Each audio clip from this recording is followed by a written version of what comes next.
사랑하는 성도님들, 저희가 이 주일 강단을 통해서 지난 2월부터 이 야고보서를 함께 말씀을 나누고 있는데요.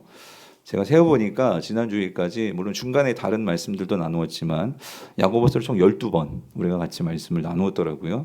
그래서 야고보서 1장부터 지난주까지 5장 18절까지 우리가 말씀을 나누었는데요. 오늘 말씀은요, 이 야고보서의 최종 결론입니다. 그래서 이 19절, 20절이 두 절인데, 그래서 이 최종 결론이라고 할 수 있는 것은 지난주에도 말씀드렸지만 사실 조금 이 야고보서의 결론을 조금 더 이렇게 좀 확장해서 보면 학자들에 따라서 야고보서는 뒤에서 말씀드리겠지만 이게 어디가 결론인지를 좀 자르기가 애매한 부분이 없지 않아 있습니다. 그래서 사실 지난주일에 살펴보았던 12절부터 18절까지 그리고 이제 오늘 본문까지를 포함해서 이게 큰 결론 부분이라고 한다면 그 맥락에서 이 야고보가 마지막으로 성도들에게 전해주고자 하는 어떤 메시지가 포인트가 어디에 있는지를 우리가 그거를 이해하는 게 정말 중요한데요. 지난주 말씀 잠깐 생각해 보면 그래서 12절부터 18절의 말씀은 뭐였냐면 우리가 인생에서 어려움을 만날 때 그럴 때 우리가 이제 보일 수 있는 반응이 그러니까 맹세와 뭐가 있었죠? 기도였죠. 그래서 맹세라는 것은 내 힘으로 이러한 것들을 말하고 생각하고 그러면서 해결하려는 첫 번째 나로부터 나오는 내가 내 힘으로 해결하려는 어떤 그런 의지, 그런 해결 방법이 맹세였다. 말씀드렸죠? 근데 성도는 그 맹세가 아니라 뭘 해야 돼요? 기도를 해야 된다. 우리가 지난 주일에 그것을 살펴봤죠. 그런데 기도를 하는데 내가 병들어가지고요, 기도할 힘조차 없어요. 그럼 어떻게 하래요? 어떻게 하라고 했죠? 장로들을 부르라는 소리는 그 장로는 뭘 대표하는 거예요? 교회 공동체, 그죠? 그러니까 교회 공동체에게 나의 병을 아뢰어서 그래서 함께 그 병 낫기를 위해서 그 공동체가 서로 자신의 죄를 회개하면서 그리고 그 한 사람을 위해서 함께 공동체가 기도할 때 그래서 그 의인들의 기도는 역사하는 뭐가 크다고요? 힘이 있다. 그 말은 하나님께서 결국 그 공동체의 믿음을 보시고 그래서 그 치유와 그런 능력을 보여주신다. 그 말씀이었죠. 그래서 이 야고보서가요, 결국은 이 마지막 결론에 가서 어떤 부분을 강조하냐면 이 공동체의 믿음, 그 믿음이 어떤 결과를 갖고 오고 그 믿음이 얼마나 중요한지를 우리에게 말씀해 주는데요. 사실 이제 오늘 우리가 보려고 하는 이 19절, 20절도 그런 공동체의 관점에서요. 지금 한 성도가 진리로부터 떠나갔어요. 그랬을 때에 이 공동체가 그 한 성도를 다시 돌아오게 했을 때 그때 그 공동체에 어떤 유익이 있는지 그거를 이제 우리에게 보여주는 말씀이 오늘 우리가 읽은 말씀입니다. 자, 근데 여러분, 제가 아까도 말씀드렸지만 이 야고보서가 결론이 참 애매하다. 이 말은 무슨 의미냐면요. 지금 이 야고보서는 그 문학 형식으로는 이게 편지거든요. 그래서 우리가 흔히 서신서라고 하잖아요. 근데 이 서신서는 이 결론 부분이 그 당시 이 편지 서신서들은 결론이 고정되어 있는 어떤 형식이 있었어요. 형식. 무슨 말이냐면 결론 부분에는 이런 내용이 들어가야 돼요. 어떤 내용이 들어가야 되냐면 아무에게 뭐 문안해라라는 이 문안 인사가 있어야 되고요. 그리고 하나님의 이름으로 뭐 하나님의 은혜와 평강이 너에게 있을지어다라고 축복을 선언하는 이 내용이 있어야 되거든요. 근데 야고보서는 그게 있어요, 없어요? 없어요. 없다 보니까 이게 어디가 결론인지를 사실 이거를 정하기가 학자들은 그렇게 얘기를 하는 거예요. 그게 어려운 거예요. 자, 근데 성도님들, 우리는 뭐 학자들의 그거를 생각하기보다도 그러니까 어디가 결론이냐 그거를 생각하기보다도 중요한 게 이게 있어요. 뭐냐면 왜 다른 편지들은 그러한 이 결론 부분의 형식이 이렇게 잘 짜인 형식대로 편지가 끝나는데 왜 야고보서는 그런 형식이 없냐는 거예요. 가령 예를 들어서 여러분 바로 앞에 있는 히브리서도 사실 이 히브리서도 조금 독특한 서신서거든요. 왜냐하면 히브리서 전체는 설교예요. 설교로 써서 내려간 편지인데 히브리서 마지막도 이렇게 되어 있어요. 13장 마지막 절을 보면 보세요. 너희를 인도하는 자들과 및 모든 성도들에게 문안하라. 이달랴에서 온 자들도 너희에게 문안하라. 문안하라는 형식이 있죠. 그리고 은혜가 너희 모든 사람에게 있을지어다. 이렇게 하고 끝난단 말이에요. 근데 야고보서는 이런 형식이 없단 말이에요. 그러면 우리는 이런 질문을 한번 해볼 필요가 있어요. 뭐냐면 왜 야고보서는 똑같은 서신서 양식인데 왜 이러한 문안 인사와 축복하는 이런 형식이 왜 생략된 것일까? 예. 사실 우리는 이거 뭐 생각 안 하면 그냥 야고보서를 읽기 쉬운데요. 사실 이게 정말 중요하거든요. 그러니까 야고보서는 그러니까 아마 의도적인 것 같아요. 의도적으로 그러한 결론부의 형식을 생략해 버리고 마지막이 뭐냐면 그 공동체가 한 성도가 이제 실족해서 교회를 떠났을 때 그들을 다시 돌아오게 해야 된다. 이거를 강조하면서 이렇게 끝나거든요. 왜 그러는 걸까? 저는 아마도 야고보가요. 이 그러니까 편지를 이렇게 끝맺으면서요. 그러니까 그가 1장부터 줄기차게 강조하고 있는 그러니까 야고보는요, 여러분 뭘 강조하고 있죠? 믿음입니다. 믿음인데 어떤 믿음이냐면 행동하는 믿음, 실천하는 믿음. 그러니까 이 믿음을 강조하고 있거든요. 그랬을 때에 야고보는요, 그 마지막에서도 그 행동하는 믿음, 실천하는 믿음이 구체적으로 뭐냐 하는 것을요. 그러니까 마지막에 이 성도들에게 분명하게 인식시키면서 끝나는 거예요. 다른 그 어떤 말을 덧붙이지 않고 이 행동하는 믿음, 실천하는 믿음이 뭐냐 하는 것을 분명하게 내릴 속에 그들에게 심어주고 야고보서가 끝나더라는 거죠. 그래서 여러분 우리가 이미 살펴봤지만 야고보서가 전하는 이 핵심 메시지가 뭐냐? 한 절로 말하라면 저는 야고보서 2장 26절입니다. 우리 같이 한번 읽어볼게요. 시작. 영혼 없는 몸이 죽은 것 같이 행함이 없는 믿음은 뭐예요? 죽은 거다. 그러니까 여러분 그러니까 영혼이 없다면, 그러니까 우리 생명이 없다면 죽은 몸이라 그 소리죠. 그런 것처럼 우리 믿음에 행함이 없다면 그거 한번 생각해 봐야 돼. 그게 진짜 믿음일까? 이거를 던진단 말이에요. 그래서 야고보가 여기서 말하는 이 행함, 그러니까 행함이 있는 믿음. 야고보는 뭘 줄기차게 행함이 있는 믿음이 뭐라고 말을 하냐면요. 야고보는 이렇게 얘기합니다. 신자 마음 가운데 하나님의 말씀이 심기어졌다라고 말을 합니다. 그 심기어진 말씀이 그 말씀이 심기어져 있다면 성도들은 그 말씀대로 행동하고 실천해야 되는데 그게 진짜 믿음이다라고 야고보는 1장부터 말을 하고 이사라는 거예요. 그래서 이러한 실천하는 믿음, 행동하는 믿음, 진짜 믿은 성도들, 진짜 믿는 성도들이 모인 곳이 교회인데 그러한 믿음을 가진 성도들이 교회를 이루고 있다면 그 교회는 공동체적으로 어떤 모습을 나타낼까? 그 공동체는 한마디로 이거예요. 사람 살리는 공동체다 그 소리예요. 사람을 살리는 모습이 나타난다 그 소리예요. 무슨 말이냐면 그 믿음을 진짜 믿음을 가지고 있는 그 공동체는요. 그 공동체에 들어오면 그 공동체는 영혼을 구원하고 그리고 사람을 살리는 교회의 모습을 갖게 된다 그 소리예요. 그게 진짜 믿음이다 그 소리인 거죠.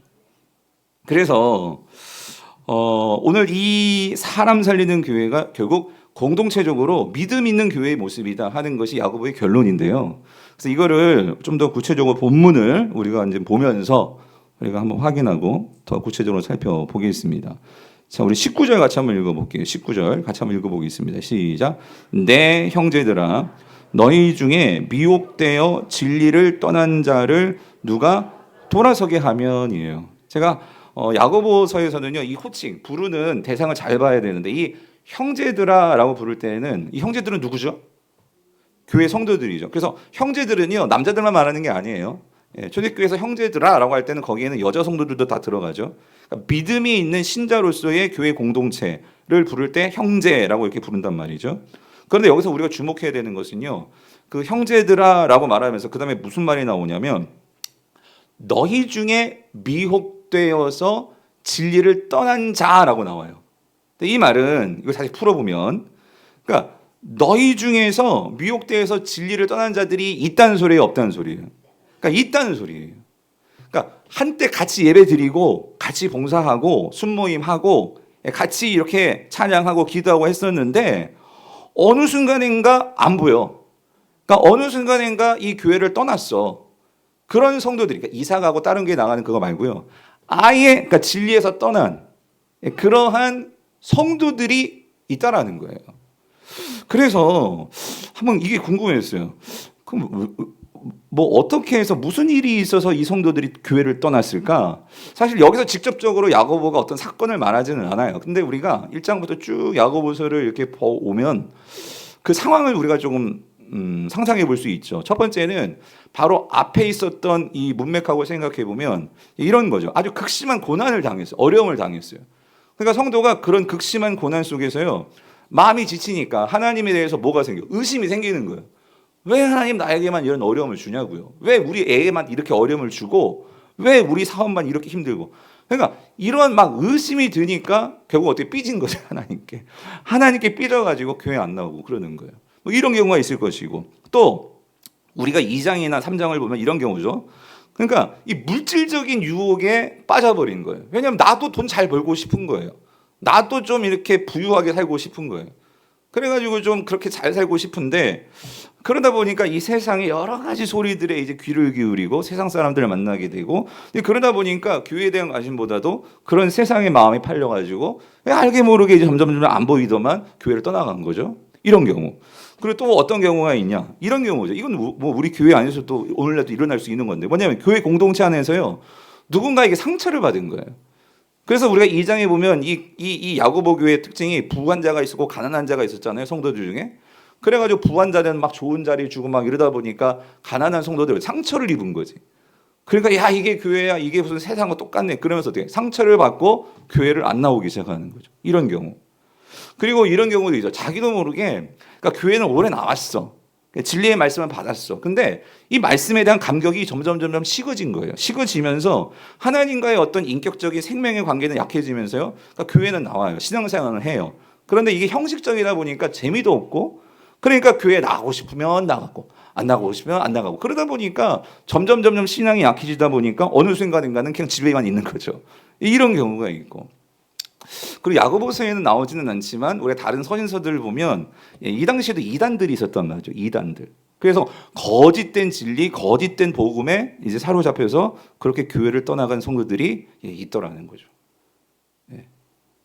그래서 여러분, 사실 이게요, 이러한 경우가요, 사실 그때나 우리 1세기 때 그때나 오늘 우리 중에도요, 이런 이유로 우리 가운데서 떠나간 성도들이 분명히 있을 거예요. 그리고 저와 여러분도 만약에 그런 일을 만날 때 어쩌면 우리도요, 잠재적인 진리에서 떠난 자들이 될지도 모르겠어요. 자, 그렇기 때문에 그럼 우리는 좀 더 근본적으로 이걸 생각해 봐야 돼요. 뭐냐면, 그럼 이런 여러 가지 상황들이 있는데, 그럼 이런 여러 가지 상황들이 있는 가운데, 근데 보다 좀 더 궁극적으로, 그러면 왜 성도들이 교회를 결정적으로 떠나게 되는 그 진짜 이유는 뭘까?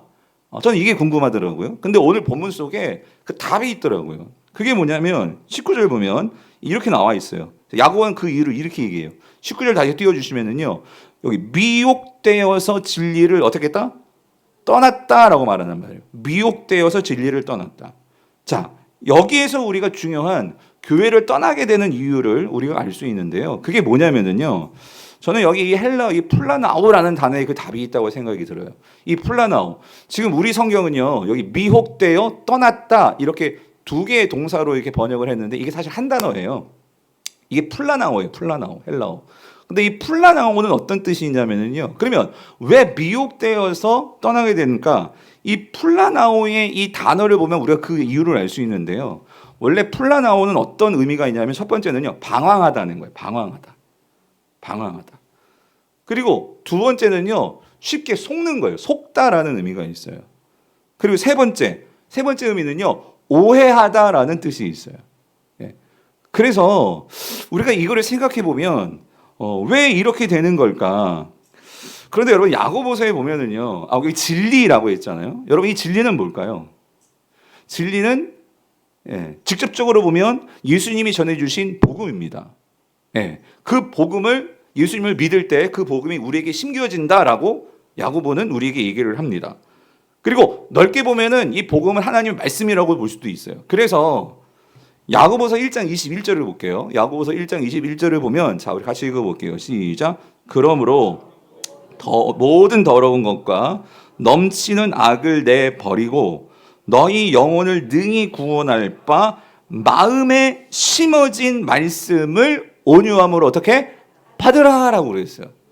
그래서 야고보는요, 우리가 예수를 믿을 때 우리 마음에 뭐가 심어지느냐? 뭐가 심어진다? 말씀이 심어진다. 이 말씀이 진리거든요. 자, 그런데 여기 잘 보세요. 모든 더러운 것과 넘치는 악을 내버리라 그랬잖아요. 그러면 모든 더러운 것과 넘치는 악을 내버리기 위해서는요, 뭐가 필요하냐면 야고보는 이렇게 말하는 거예요. 너희 영혼을 능히 구원할 바 마음에 심어진 뭐가 있어야 돼? 말씀이 있어야 된다는 것이에요. 근데 그 말씀이 자 어떻게 되어야 되냐면 여기서 중요한 것은 심어진 말씀이라고 그랬죠. 그 심어진다는 게 어떤 의미냐? 이 의미가 뭐냐면 말씀을 온유함으로 받는 거예요. 네.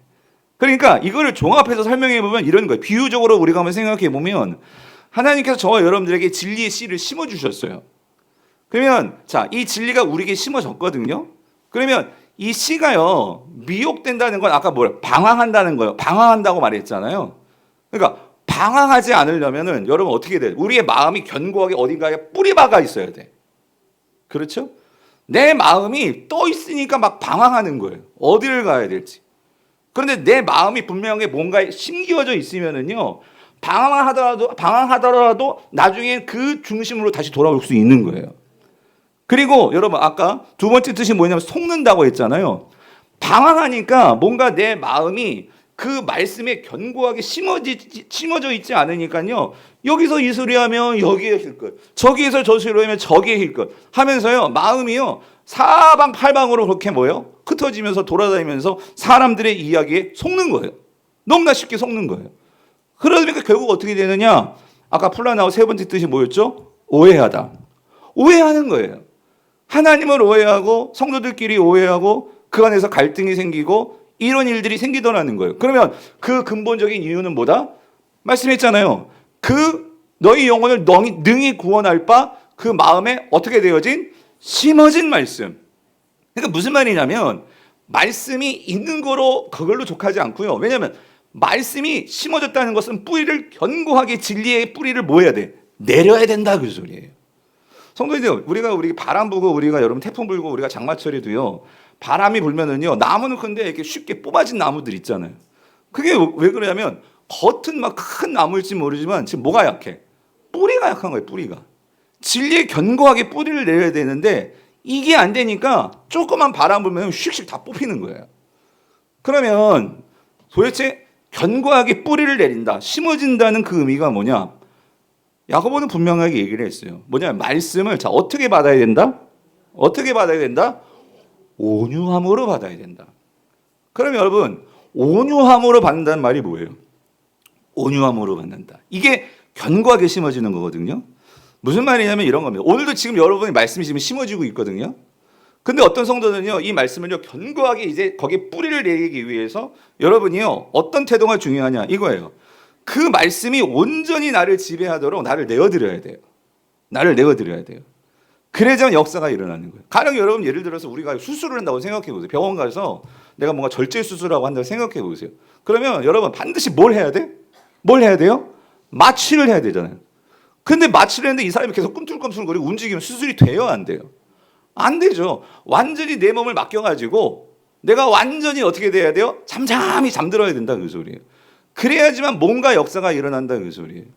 그러니까 여러분 말씀을 온유하게 받는다. 온유함은요 결국 겸손함인데 겸손함이라는 것은요 하나님 앞에서 이거예요. 내 생각과 내 감정을요 다 내려놔야 돼.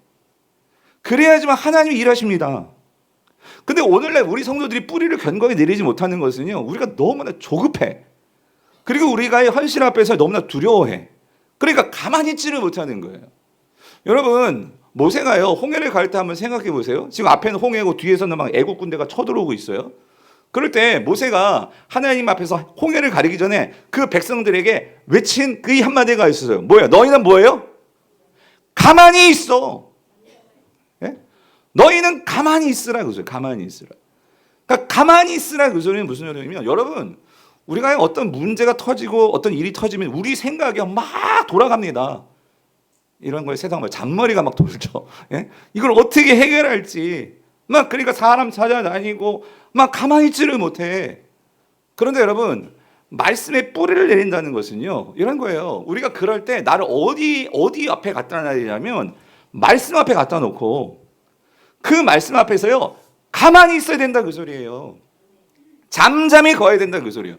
하나님의 음성이 들릴 수 있도록 잠잠히 있어야 되는데 우리가 그런 시간을 안 가져요. 여러분, 왜 우리가 다음 주일에 교회가 막 선포하면서 막 의무적으로 봄에 고난주간, 가을에 가을 특별 새벽봉에 목사가 왜 그렇게 부르짖는 줄 아세요? 우리가 이런 하나님 앞에 잠잠히 머무는 이런 훈련이 없으면은요, 말씀이요, 그러니까 말씀을 듣죠. 여러분 지금 말씀 듣고 있잖아요. 그런데 우리가 정작 말씀을 온유함으로 받아야 되는데 이게 훈련이 안 돼 있으니까요, 뿌리가 없어요, 성도님들이. 뿌리가 없으니까 조금만 무슨 문제가 생기면 아까 말씀드렸던 여러 가지 일만 생기면은요, 진로부터 미혹돼서 떠나가는 거예요. 아니, 이 집사님은 정말 그러지 않을 것 같은데 무슨 문제가 생기면은 삐졌다고 가고, 예? 마음 아프다고 가고, 아무도 날 안 알아준다고 하고. 그러니까 무슨 일만 생기면 거기에서요 잠잠하게 하나님 앞에서 내가 잘못했든 네가 잘못했든 하나님 앞에서 이게 우리 공동체 안에서 어떤 의미일까를 생각하면서 말씀에 뿌리를 내면 절대 흔들리지 않는데, 우리의 감정과 우리의 생각이요, 이게 얼마나 이게 살아 움직이는지, 그러다 보니까 우리에게 뭐가 없어요? 평강이 없고, 이 뿌리채 뽑히는 이런 결과들이 나타나더라는 거예요.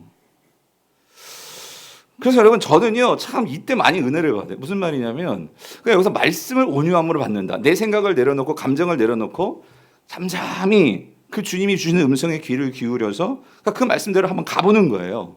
살아보는 거예요. 근데 여러분 정말 이렇게 살아가는 경우들이 있을 거예요. 특히 운전하시는 분들. 뭐 할 때? 낯선 길 갈 때 누구의 음성 들어요? 내비게이션의 음성을 듣잖아요, 여러분. 여러분, 저같이 길치라도요, 이거 하나 있으면 어디든지 갈 수 있어요. 여러분들이 미국 가서 길 모르시더라도요, 요즘 내비게이션 미국에서도 한국말로 나오기 때문에요, 내비게이션만 있으면 어디든지 다 갈 수 있어요. 무슨 말이냐면, 그 내비게이션에서 나오는 그 음성 따라가면, 그렇다고 내 고집이 있다고, 이거 아닐 거야, 이 길 아닐 거야, 여러분, 그러면은요 뱅뱅뱅 도는 거예요. 그런데 그 내비게이션 나오는 그 음성 듣고 잠잠히 따라가면은요, 결국엔 어디에 가 있어? 그 목적지에 가 있는 거예요. 물론 중요한 건 있죠. GPS와 연결이 되어 있어야 되지. GPS와 연결이 끊기면은요 또 헤매는 거지. 그러니까 우리 인생에서요, 하나님과 연결이 되어 있어서요, 우리가 그 말씀을 가지고 우리가 그 말씀 가운데 겸손하게 내 생각과 내 의지와 내 감정과 내려놓고 그 말씀이 말씀하신 대로 음성대로 한번 살아보는 거예요. 가보는 거예요. 그러면 그렇게 받으면 여러분, 우리의 심지가의 말씀에 견고하게 내려있기 때문에 어떤 미혹이 와도 진리를 떠날까요? 안 떠날까요? 안 떠난다 그 소리예요. 이거를 가장 잘 보여주는 말씀이 시편 1편이죠. 여러분, 시편 1편 1절부터 3절 잘 아시는 말씀, 뭐라고 말씀하세요? 복이 있는 사람은 어떻게 한대요? 악인들의 길을 따르지 아니하며 죄인들의 길을 서지 아니하며 오만한 자들의 자리에 앉지 아니하고, 어떻게 해요? 오직 여호와의 율법을 즐거워하여 그의 율법을 주야로 뭐 하는 거예요? 묵상하는 거예요. 묵상이 뭐예요? 잠잠히 그 말씀 앞에 나를 갖다 놓고 그 말씀으로 내 생각을 채우고 내 감정을 누르고 그 주님의 말씀 앞에서 나의 삶을 돌아보면서 그 말씀을 가지고 살려고, 그렇게 하는 시간, 묵상이잖아요. 자, 그렇게 되면 어떻게 되느냐? 이 시인은 이제 그걸 비유적으로 이렇게 풀어요. 그는 시냇가에 어떤 나무? 심은, 여기도 심은이 나오잖아. 그러니까 심었다는 것은 뿌리를 내려야 된다 그 소리예요. 시내에 뿌리를 내려야 된다. 이 시내가 뭐예요? 하나님의 말씀이잖아요. 그죠? 그렇게 뿌리를 내리면 어떻게 되는데요? 철을 따라. 우리나라 같은 나라에는 사시사철 아니에요? 겨울에는 만약에 다 모든 것이 메말라가지고 과연 저 나무가 살아날까? 그런데 봄 되면 어떻게 돼요? 새싹이 나고, 또 여름이 되면 어떻게 해요? 잎사귀가 생기고, 또 가을이 되면 열매가 맺고. 그러니까 철을 따라 그 모든 사시사철의 그런 모든 계절들을 다 지나면서도 결국은 뭐를 맺어요? 열매를 맺는다. 그죠? 열매를 맺어서 그 잎사귀가 마르지 않은 같으니 그가 하는 모든 일이 다 어떻게 해요? 형통하리로다. 그래서 제가 누차 강조해요. 이 형통이라는 것은 여러분 뭐가 형통이에요? 하나님과 함께 동행하는 삶이에요. 그래서 성도님들, 그러니까 야고보가 바라는 건요, 진짜 성도, 진짜 신자는요, 이런 성도가 되었으면 좋겠다. 그러니까 우리 가운데 지금 뿌리를 못 내려가지고요, 지금 우리 공동체에서 떠나간 성도들이 있는데 야고보는 안타까운 거예요. 뭐냐면 정말 뿌리를 견고하게 내려가지고 이런 사시사철 열매를 맺고 그래서 마르지 아니한 같은 이런 삶을 살아야 되는데 이 열매도 맛보지 못하고 그렇게 떠나가는 성도들이 있다 그 소리. 이게 얼마나 안타깝냐 그 소리죠. 그래서 여러분 좀 더 구체적으로 이 열매가 뭘까? 야고보서를 가지고 생각해 보니까요. 여러분 이거예요. 야고보서는요. 여러분 우리에게요. 하나님께서 저와 여러분들에게 구원을 주셨잖아요. 아멘이십니까? 구원을 줬다는 것은 저와 여러분 안에 뭘 넣으셨다는 거예요? 성령을 넣어주셨다 그 소리예요. 그래서 성령이 우리 안에 있는 사람은요. 여러분 꼭 기억하세요. 우리 안에요. 무한한 하나님 나라가 이미 들어와 있는 사람들이에요. 아멘이십니까? 그래서 야고보는요. 이걸 어떻게 설명하냐면 자, 야고보서 3장을 보세요. 3장 13절, 17절, 18절을 볼 건데 13절 읽어볼게요. 시작. 너희 중에 지혜와 총명이 있는 자가 누구냐? 자, 보세요. 여기서 지혜와 총명이 있는 자가 누구냐? 그 소리는 지혜와 총명이 있는 자가 있다 없다? 있다 그 소리예요. 있다. 있기 때문에 그 지혜와 총명이 있는 자는요. 선행으로 말미암아 지혜와 온유함으로 그 행함을 어떻게 된다? 보인다 그 소리는요. 결국 우리의 삶을 통해서 그런 열매가 당연히 나타난다 그 소리예요. 그래서 여러분 제가 누차 말씀드렸지만 야고보에서는요 성령이라는 단어가 딱 한 번 나와요. 그런데 야고보에서 가장 많이 나온 단어 중에 하나가 이 지혜, 총명 이런 뜻이거든요. 근데 이 지혜, 총명이 뭐냐면 사실 이게 성령이에요. 오늘 그 영이 우리 안에 있어서 성령이 우리로 하여금 그 하늘의 모든 신령한 것을 알게 하시고 그리고 성령이 우리 안에서요 말씀이 우리가 정말로 말씀을 들을 때 그 성령이 우리를 도우셔서요 우리가 뿌리를 견고히 내리게 하심으로 우리 안에 열매가 생기게 하시는데 그 열매가 어떠냐 이런 거예요. 17절 오직 위로부터 난 지혜는 이 말은 위로부터 났다. 이게 성령이 우리에게 임했다 그 의미거든요.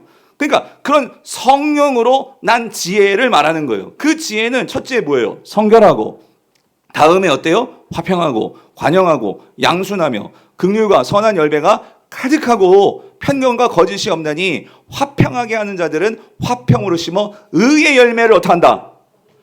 거둔다라고 했잖아요.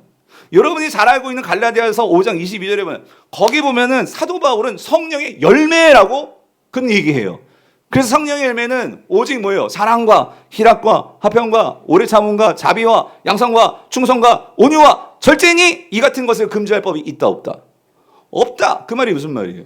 성령이 우리 안에 있기 때문에요. 여기 나와 있는 것들이 여러분 놀라지 마세요. 이게 우리 안에 다 있어요. 아멘 하신 분만 있을까요? 아니 있다니까요. 우리 안에 다 있는데 문제는 이게 뭐가 문제예요? 안 나타나고 있는 거예요.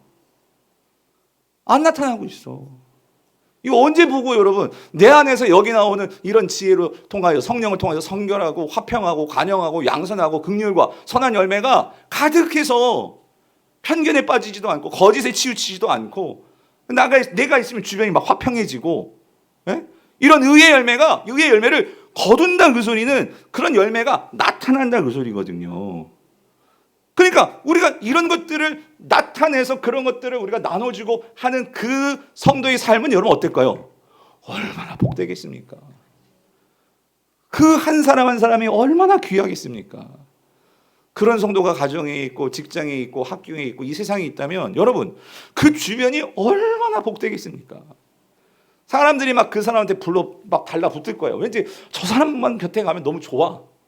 네? 저 사람만 곁에 가면 너무나 편안해. 네? 저 사람만 곁에 있으면 막 위로를 받아. 그러니까 무슨 말이냐면 여러분 구원은요 아무리 봐도요 성경을 봐도 구원은요 그러니까 나만 예수 믿고 천국 가는 게 그게 구원의 목적이 아니더라고요.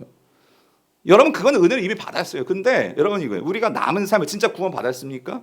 그러면 우리 안에 성령이 우리 안에 있잖아요. 이런 지혜들이 있잖아요. 그러면 여러분 제가 이걸 생각할 때마다 참 너무나 가슴이 아프고 우리 성도님들을 바라볼 때도 그러니까 저의 사명이 뭘까? 여러분 이런 거예요.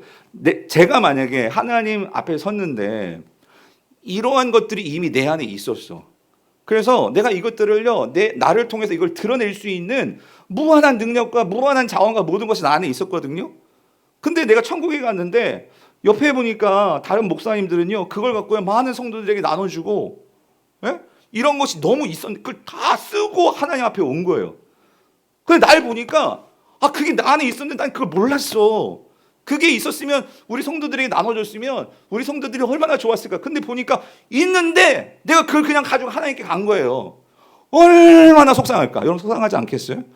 예? 여러분 안에 그 좋은 것들이 이미 있었는데 그걸 가지고 정말 이 세상에서 우리가 할 일이 얼마나 많습니까? 그런데 그걸 다 쓰지 못하고 하나님께서 그걸 다 주셨는데 그걸 다 쓰지 못하고 그냥 하나님 나라 간 거예요.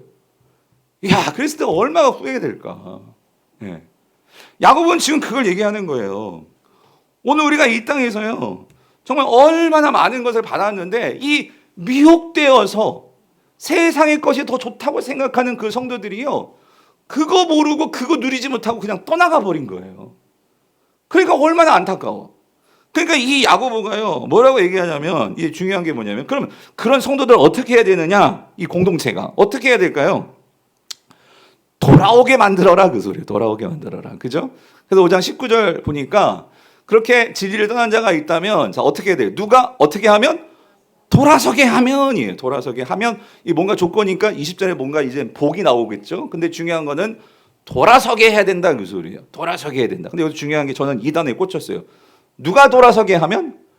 그렇게 떠난 자를 목사가 돌아서게 하면? 장로님이 돌아서게 하면? 권사님이 돌아서게 하면?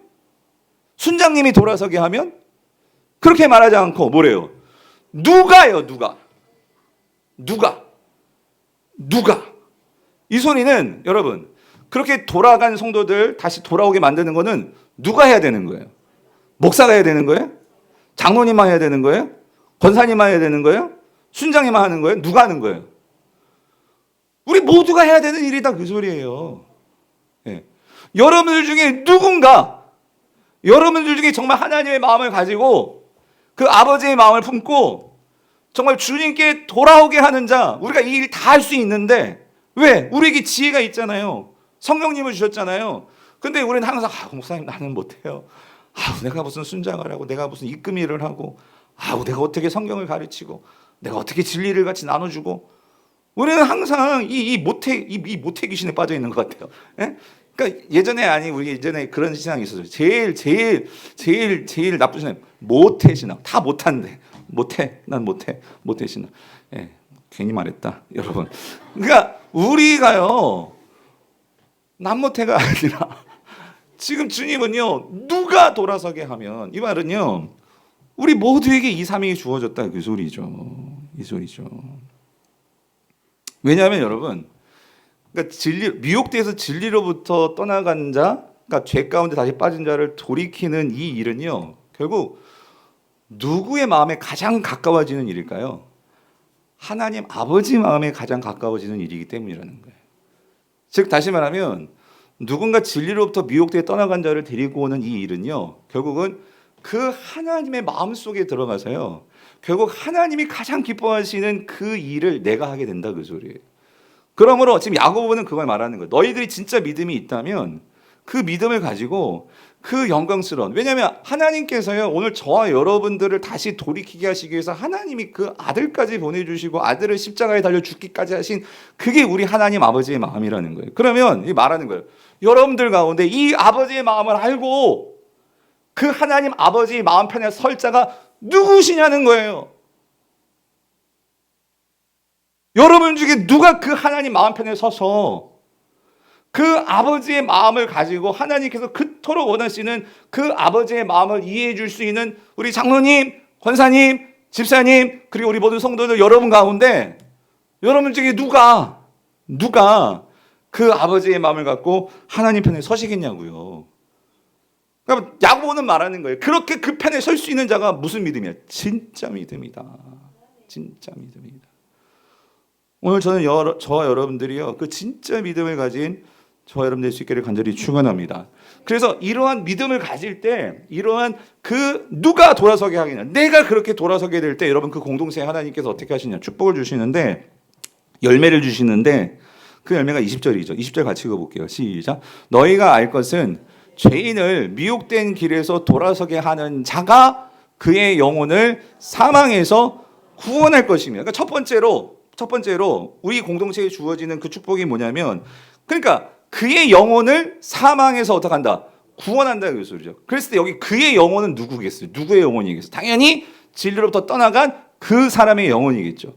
그러니까 그 사람의 영혼을 사망에서 구원한다. 그 소리는 뭐냐면은요, 결국 우리에게 구원을 주시는 분은 하나님이십니다. 그런데 내가 그 일에 하나님의 동역자로서 나를 통해서 그 생명의 역사가 일어난다, 그 소리예요.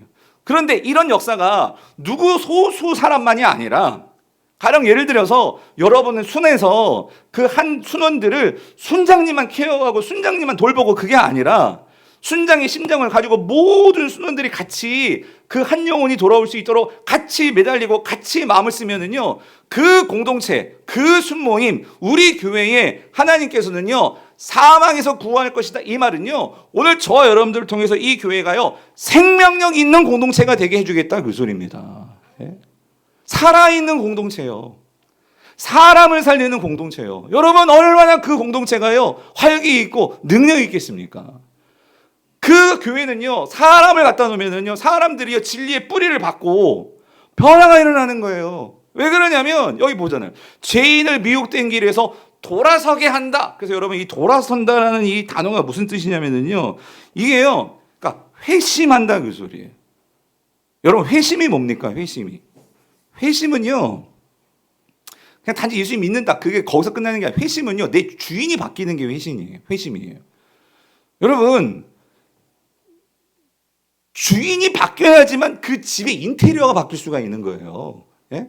주인이 안 바뀌면은요, 여러분, 그 집을 내가 마음대로 할 수가 없어. 그런데 여전히 이런 거예요. 주님이 우리에게 들어오셔서 여러분의 삶을 완전히 새롭게 인테리어 해주고 싶으신 거예요. 그런데도 여전히 여러분이 양도를 안 해. 집주인 그 등기를 주님으로 바꿔줘야 되는데 여전히 내 힘으로 그 집을 갖고 있어.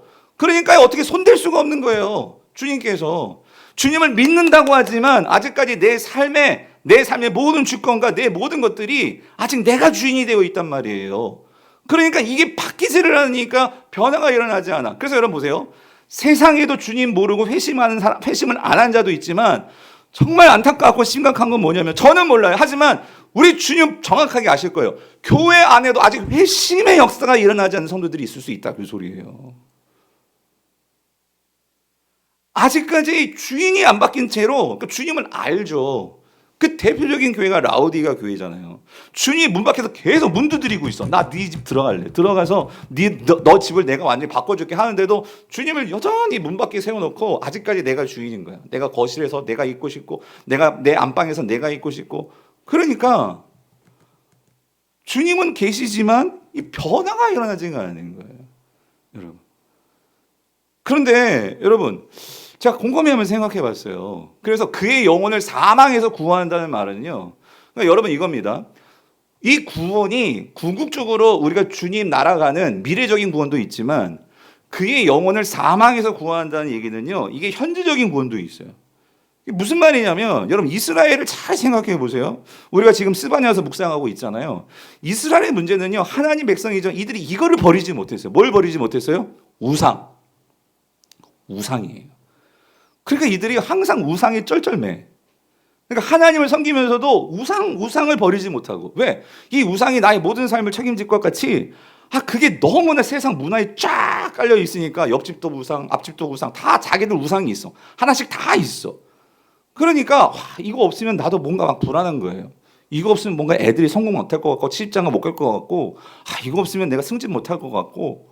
그러니까 이게 막 불안하니까 그 우상을 이걸 깨 부숴야 되는데, 그래서 여러분 스바냐서에 남겨진 바알이란 단어 나오죠. 남겨진 바알을 쳐부쉈다. 예. 그러니까 무슨 말이냐면요, 모르겠어요. 여러분 속에도요 남겨진 바알이 있는지 모르겠어요. 근데 여러분 예전에는 이게 우상들을 이렇게 눈에 보이게 커다랗게 세워놓고 눈에 보이는 우상들을 가졌지만, 요즘은요 눈에 보이는 우상이 아니죠. 모든 역사를 초월해서 우리에게 있어서의 큰 우상은 돈이죠. 돈 쓰는 사람이 어디 있겠어요? 근데 여러분 요즘 오늘날 시대에요, 정말 심각한 우상이 뭔지 아십니까? 돈도 돈이지만 이 스마트폰이더라고. 네. 여러분 우상은요, 그러니까 나의 모든 삶이 여기에 끌려가는 거예요. 나의 관심과 나의 시간과 나의 모든 삶과 이런 것들이 끌려가는 거. 그래서 내가 뭔가에 내 삶에 영향을 받는 거. 그게 우상인데요. 여러분 로마 시대에요 만신전이라는 게 있어요. 여러분 이탈리아 이렇게 뭐 여행 가시면 만신전 같은 데 한번 가. 만신전이 뭐냐면요 로마 사람들이요 이 세상의 모든 신들을 다 모아놓은 게 만신전이에요. 예. 그래가지고 그 만신전 그게 왜 있을까? 그러니까 로마는요 모든 신 모아놓고 자기들이 잘 되고 싶은 어떤 그런 욕망이 그런 만신전으로 나타나지 않았을까? 근데 오늘날 있잖아요 모든 인간의 욕망과 욕심과 쾌락과 정욕과 이 모든 심지어 정치적인 이념과 뭐 세상에서 내가 잘 되는 방법, 요리하는 방법, 하여튼 모든 게 다 어디 있냐? 이 손바닥 안에 다 있어. 그렇지 않아요? 그래가지고 성경을 보면 막 졸음만 오고 읽기 싫은데 이거 한번 빠지면은요 시간 가지고도 모르고 봐. 여러분 이거는 어른 할 것 없이 다 그렇지 않아요? 그러다 보니까 옆에 애들도 있고 옆에 아내가 있고 옆에 가족들인데도 가족들하고 대화하는 게 아니라 특히 젊은이들 이거 갖고 멀리 있는 사람하고 죄송해요 네팔이든 미국이든 어디든 얼마든 대화가 가능해. 예? 그게 카톡이든 뭐 인스타그램이든 뭐든 그러니까요 실질적으로 내 옆에 사람을 두고 대화는 없는데 이거 가지고 대화를 해요. 예. 뿐만 아니라 여러분 참 우리 성도들 조심해야 될 게요. 여러분 이거에 사로잡히니까요 문제는 이거예요. 우리의 생각이 이 스마트폰을 지배하는 게 아니라 스마트폰이 나의 생각을 지배해버리니까요. 여기가 보여주는 대로 우리가 생각하니까 우리의 모든 정치 이념도 생각도 완전히 거기. 얘는요 나를 너무나 잘 알아가지고요 내가 원하는 것만 보여줘. 그러다 보니까 그것만 보다 보니까 나와 조금만 뭔가 생각이 달라. 뭔가 조금만 정치 이념이 달라. 조금만 뭔가 다르면은요 그게 우리가 포용하고 뭔가 대화하고 함께하는 게 아니라 다 적이야. 예. 다 사로잡아서 다 적으로 만드는 여러분 이게 무시무시한 오늘날의 우상이다 그 소리예요. 이러한 시대에 여러분 우리가 어떻게 살아남을 수 있냐? 어떻게 우리가 어떻게 진리에 미혹되지 않고 우리가 어떻게 살아남을 수 있냐고요. 그래서 주님이 말씀하시는 거예요. 오늘 그 진리를 미혹되지 않고 오늘 저와 여러분들이 먼저 내가 진리 위에 서서 그래서 여러분 성도는요 하나님은 반드시 홀로 내버려주지 않으세요. 우리가 예수를 믿고 진리가 심겨지면은요 그 성도들을 반드시 교회 공동체 안에 머물게 하십니다. 왜 그러냐면 우리가 이 우상은 절대 혼자 깨 부술 수가 없어요. 어떻게 부술 수 있느냐? 우리가 공동체가 함께 모여서 우리가 말씀을 펴놓고 이렇게 말씀을 듣고 여기서 끝나면 안 되고 여러분들이요 순모임에 들어가서 그 말씀을 가지고 또 여러분들이 매일매일 묵상한 말씀을 가지고 어떻게 나의 우상을 깨 부수는지 집사님 난 이게 안 돼요. 안 깨 부서져요. 집사님은 어떻게 부수십니까? 장로님은 어떻게 부수십니까? 라고 같이 근데 나도 안 부서져요. 그러니까 어떻게 해요? 그래 우리 같이 얼싸안고 기도합시다 하고 하나님 말씀 앞에 우리가 겸손하게 우리의 말씀을 심을 수 있도록 은혜를 구합시다. 성령님 도와주시오. 이게 함께 이게 영적으로 하나님께서 위로부터 부어주시는 지혜로 채워지지 않으면 누가 이걸 이겨낼 수 있어요? 여러분 애들이 그렇잖아요. 애들이 오늘날 이 시대의 가장 큰 문제는요 다 개인주의예요. 개인주의. 이것만 있으면요 친구들을 만나도 이걸 통해서 만나잖아요. 여러분 오락하면서. 예? 이 시대에 우리 성도들도 다 마찬가지라는 거예요. 그래서 여러분 오늘 우리 교회가요 어떻게 미혹되어서 진리에서부터 떠난 성도들을 그의 영혼을 구원할 수 있느냐. 그래서 공동체가 필요한 거고 그래서 우리 교회가 여러분 두 가지가 정말 중요한 게 이걸 실천하는 거예요. 강조하는 거예요. 순모임이요. 순모임. 오늘 우리 성도들 중에 물론 시간이 안 받고 내가 여건이 안 맞아서 순모임 못 들어오시는 분도 계세요. 근데 여러분 그럼 여러분이 만드세요. 좀 마음 맞는 사람들하고 같이 모여가지고 왜냐하면 혼자서 이게 안 된다니까요. 예? 왜냐하면 여러분들 직장에 하고 그러니까 시간이 다 다르고 또 오늘 주일 같은 날도 남편이 예수님 안 믿으니까 밥 주러 가야 되고 다 이해가 되는데 그런데 여러분 혼자서는요 이 우상 깨 부수는 게요 만만치가 않더라고요. 그럼 어떻게 해요? 또 하나 대안이 있잖아요. 그래서 우리가 뭐 합니까? 제자 훈련 하잖아요. 예전에는요 이 제자 훈련을 저는 목사가 혼자서 하는 줄 알았어요. 그런데 성경을 보더라도 누가 돌아서게 하느냐 이 말은 목사가 아니라 우리 성도들이 같이 어떻게 해야 돼요? 진리에서 떠난 자, 진리에서 약한 자들이 있으면 누구든지 그들을요 이끌어줄 수 있는 그래서 함께 진리에 든든히 서 나아갈 수 있도록 하기 위해서 우리 제자훈련이요 저만 하지 않죠. 오늘 보세요. 우리 제자훈련의 이끌이들이 누구예요? 우리 집사님 권사님들이 들어와서 같이 하는 거예요.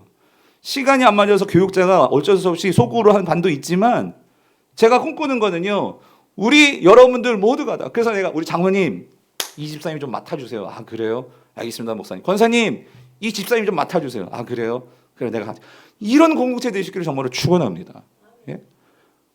여러분들 우리가요 풍성한 삶의 초대에 저희가 다 같이 한번 이 공부했잖아요. 근데 풍성한 초대 맨 마지막에 보면 그 신앙의 단계라는 이 내용이 나와요. 그래서 신앙의 단계 보면 성경은요 우리를 3단계로 신앙을 구분을 해요.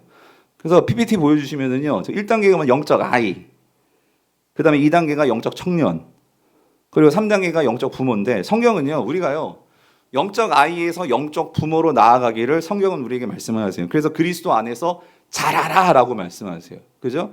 우리 작년 여기 있던 말씀 생각나세요? 하나님의 아들을 믿는 것과 아는 일에 하나가 되어서 그의 모든 그 풍성하심에 이르기까지 너희가 자랑하라라고 에베소서 4장 말씀 있었잖아요. 여러분 영적 아이는요 처음으로 말씀이 심겨져서 복음이 들어왔어. 그래서 이제 예수님을 알아가는 거예요. 그리고 그 하나님의 사랑이 뭔지를 알아가는 거예요. 그래서 영적 아이는요 이 단계는요 철저하게 사랑을 받아야 돼. 예? 그러니까 나의 신앙에 집중할 수밖에 없어. 왜? 하나님의 사랑을 몰랐었기 때문에. 그러니까 이 단계에서는요 어떻게든지 하나님의 사랑의 은혜를 받아야 되고 많은 성도들의 사랑을 받아야 되고 그러니까 권사님의 사랑, 집사님의 사랑, 영적 청년, 영적 부모의 사랑이 필요해. 그러다 보니까 뭐 남을 신경 쓰고 뭐 여기까지 못 나가요. 왜? 내가 사랑으로 채워져야 되니까. 근데 그게 영적 아이예요. 그래서 하나님의 사랑을 알았어. 근데 거기에서 오면 우리 신앙은요 나만 예수 믿고 천국 가고 나만 잘 되고 그런 신앙에 머무르기 쉬운 게 영적 아이란 말이에요. 근데 성경은 여기서 어디로 나아가요? 영적 청년으로 가래. 영적 청년은 이제 말씀을 통해서요 나의 정체성이 뭔지 그리고 하나님께서 왜 나를 구원하셨는지 이제 좀 알아가는 거예요. 알아가다 보니까 인생이라는 것이 하나님이 우리를 사랑하신 것이 나만이 아니라 하나님은 이 하나님 나라를 세우는 일에 동역자들을 부르시는구나. 그걸 위해서 우리를 구원하셨구나. 이게 깨달아지니까 때로는 영적 부모이신 뭐 순장님이든 어떤 교회에서 이끄시는 사람들이 집사님 이것 좀 도와주세요. 예, 도와드릴게요. 내 시간을 낼 줄 알아. 내 물질을 낼 줄 알고. 그러니까 내가 뭔가 희생하고 봉사할 수 있어요. 근데 시키는데 거기까지야. 예. 그러면서 이 영적 청년은 이제 어디로 가야 되냐면 영적 부모인데 여러분 영적 부모는 어떤 자냐? 영적 부모는 이거예요. 이거는요 다른 사람들의 영혼을요 책임져 줄 수 있는 자예요. 왜? 오늘 주님 찾으시잖아요. 누가 돌아서게 하겠느냐? 주님이 이 사람을 찾고 있는데 아버지의 마음을 너무 아는 거예요. 아버지가 무엇을 원하시는지를 성경을 보면서 깨닫게 되는 거예요. 나 혼자 앉아있고 나 혼자 은혜 받고 나 혼자 그게 아니라 하나님께서 얼마나 절절하게 이 세상을 회복시키기 위해서 누군가를 찾고 계시는 걸 알고 있는 거예요. 그 마음을 알아서 가만히 있을 수가 없어. 그래서 내 옆에서 헤매이고 있는 성도가 있다면 진리를 몰라서 정말 삶이 힘들어하는 성도들이 있다면 이 진리의 말씀을 전해주고 싶어. 이 진리의 말씀으로 같이 세워주고 싶어. 그래서 이 공동체가 건강하게 세워지는 것이 나의 꿈이야. 나의 소망이야.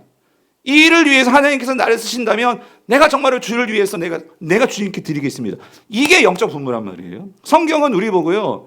그리스도의 장성한 분량에 충만한 데까지 이르라. 그리스도의 장성한 분량에 충만한 데까지 이르라. 그게 누구예요? 영적 부모다 그 소리예요. 그러면 여러분 모두 영적 부모가 정말 되었으면 좋겠는데 아직 우리 신앙의 단계가 다 다를 수 있어요. 갑자기 영적 아이가 영적 부모 될 수 없어요. 예. 그렇다고 또 영적 부모가 영적 아이가 되어서는 안 되겠죠. 그러면 여러분 중요한 건 이거예요. 내가 지금 어느 위치인가를 알아야 되는데 여러분 제일 가슴 아픈 건 뭐냐면요. 우리 신앙이요. 멈춰 있다는 게 가장 무서운 거예요. 네. 성경은 우리 보고 자랑하라고 하는데 그럼 적어도 내가 영적 아이예요. 그럼 여러분 안에 이런 목표가 있어야 돼. 신앙적으로도. 주님 내가 올해는 영적 아이에서 영적 청년으로 한 단계 올라가게 하여 주시옵소서. 내가 지금 영적 청년이에요. 그럼 주님 나도 이제는 누군가를 살려낼 수 있고 누군가를 회복시킬 수 있고 누군가를 이끌어줄 수 있는 그런 삶을 살아서 주님 옆에 섰을 때에 누군가가 집사님 내가 집사님 만나서 장로님 만나서 권사님 만나서 내가 그때 미혹대에서 진리에서 떠나 있었는데 권사님이 나를 세워주셨어요. 장로님이 나를 세워주셨어요. 목사님이 나를 세워주셨어요. 정말 그런 성도가 한 성도라고 있다면 여러분 우리는요 주님께서 말씀하신 그리스도의 장성한 분량에 충만한 데까지 이르라는 그 말씀을 우리가 알고 살고 주님을 만나게 되는 거다, 그 소리예요. 그렇기 때문에 여러분 한번 잘 생각해 보세요. 주님께서 누가 돌이키게 하려 할 때 여러분 언제까지 난 아니에요 막 숨을 언제까지 그러시겠어요? 주님 제가 돌아서게 할게요 라고 말할 수 있는 그런 성도들이 우리 교회 가운데 정말 여러분 모두가 될 수 있기를 정말로 축원합니다. 축원합니다. 그럴 때 여러분 이 교회가 어떻게 되느냐? 두 번째 축복이 뭐냐면 20절 보세요. 20절에 이렇게 나오죠. 그렇게 구원할 것이면 어떻게 돼요? 허다한 죄를 어떻게 해요? 덮을 것입니다. 여러분 여기서 이 허다한 죄를 덮을 것입니다. 이게 무슨 의미일까? 이게요 베드로전서 4장을 보면은요 8절 이 정확한 의미가 나오는데요. 같이 읽어볼게요. 시작. 무엇보다도 뜨겁게 서로 사랑할지니 사랑은 허다한 죄를 덮느니라. 여러분 우리 교회 사랑 없어. 우리 순모임에 사랑 없어. 그렇게 말씀하시기 전에 우리는 뭘 돌아봐야 되냐면 이거예요. 여러분 영적 부모가 많은 교회는요 사랑이 충만할 수밖에 없어요. 여러분 아무리 내 아들이 죄를 범했어도요 그 죄를 범한 아들을 감싸줄 수 있는 것은 누굽니까? 부모예요. 부모. 아무리 개망난이인 아들이라 할지라도 그 아들을 놓고 눈물 흘리면서 기도할 수 있는 것은 누구예요? 부모예요. 부모. 어떤 부모가 지 아들 그 죄와 허물을 막 끄집어내면서 동네방네 다니면서 여러분 사람들 우리 아들 보세요 이런 죄인이요. 여러분 그런 부모가 어디 있어요? 부모는요 사랑하기 때문에 죄를 어떻게 해요? 덮어주는 거예요. 그런데 여러분 야고보서 계속 보셨잖아요. 왜 서로 원망하고 비방하고 비난하고 비판하고 이런 게 왜 일어나는 거예요? 교회에 영적 아이들밖에 없어. 나만 아는 영적 아이들밖에 없어. 교회에 장로는 많고 집사는 많고 권사는 많고 목사는 많을지 모르지만 영적 부모가 없으면 여러분 죄가 덮여지지가 않는 거예요. 그런데 지금 야고보가 말하는 거예요. 야고보가 정말로 꿈꾸고 바라는 교회는 오늘 예수님이 바라시는 교회는 그 허다한 죄를 뭐로 사랑으로 모아주시는 교회, 덮을 수 있는 교회, 덮을 수 있는 교회. 그렇기 때문에 그런 교회에 누구든지 오면 그런 교회에서는 내가 죄인일지라도 그런 교회에 오면 그 사랑이 나를 덮어주니까 떠나지 않는 거예요. 그 교회에 있고 싶은 거예요. 그 순에 있고 싶은 거예요. 여기에서 위로를 받고 힘을 얻고 그래서 또 그 사랑을 받아서 또 누군가 그렇게 실패한 자, 상처 입은 자, 정말 상한 자가 오면 나도 그런 위로를 받았으니까 내가 덮어줄 수 있는 거예요. 그러니 그런 교회가 어떤 교회예요? 사람을 살리는 교회죠. 저는 우리 교회가 정말 사람을 살리는 교회 될 수 있기를 정말로 축원합니다. 그러기 위해서 여러분 정말 여러분께 간곡하게 부탁드리고 싶은 건 여러분 그래서 여러분 누군가를 여러분이 이끌어 보셔야 된다 그 소리예요. 네. 그러기 위해서 여러분 그래서 우리 교회가 순모임을 하는 거고 순장님을 세우고 그래서 순장님께 부탁드렸어요. 부순장님 좀 세워주십시오. 예? 순장님만 순장하는 게 아니잖아요. 예? 때로는 순장님이 어디 가실 수도 있죠. 그러면 부순장님이 그 순원들을 대신 이끌 수도 있고 그 누구든지 간에 제자 훈련 목사만 하는 거예요. 여러분들이 할 수 있죠. 우리 장로님들, 권사님들, 집사님들 은퇴했다고 다 손 놓는 게 아니라 저는 우리 교회가요. 정말 다른 건 다 이제 여러분들이 왜냐하면 다른 집사님들, 권사님들이 위원장도 하고 부장도 하고 해야지만 교회가 건강하게 세워지니까. 근데 여러분 사람 살리고 사람 세우는 일에 무슨 은퇴가 어디 있겠어요. 예? 은퇴하신 권사님 정말 이 집사님 좀 제대로 좀 세워주세요. 그럴 때 그 집사님이 시간 내서 정말 하나님 말씀 펴놓고 찾아가서 말씀으로 위로해주고 격려해주고 세워주고 이게 얼마나 좋은 일입니까? 올해에도 은퇴하시는 권사님들, 집사님들, 뭐 장로님들 아직 아니지만 그러니까 은퇴하시는 분들이요. 저는 우리 교회에서요. 새가족부 같은 데도 가시고 해서요. 아니 새가족부가 지금 바나바가 필요하고 예? 새가족부가 지금 양육해 줄 수 있는 처음 우리 교회 왔을 때에 아까 보셨잖아요. 풍성한 삶의 초대를 가지고 여러분이 시간만 낼 수 있으면 그분하고 시간 맞춰가지고 1대1로 만나서 이분이 정말 하나님 나라 복음을 잘 알고 있나 모르고 있나 이런 것들을 같이 서로 나누면서요. 그래서 모든 성도님들이 같이 내가 영적 아이라 할지라도 결국 영적 부모가 되려는 그런 꿈을 가지고 그래서 함께 성장하는 그런 교회를 꿈꾸는 교회가 된다면 여러분 그 교회가 얼마나 사람을 살리고 능력 있는 교회가 될 수 있겠습니까? 바라기는 우리 모든 성도님들이 주님 안에서 우리 교회가 정말 그런 사람 살리는 교회 되어서요. 정말 정말 함께 머무르고 싶고 함께 하나님 나라를 향해 나아가는 우리 모든 공동체 될 수 있기를 주님의 이름으로 축원드립니다.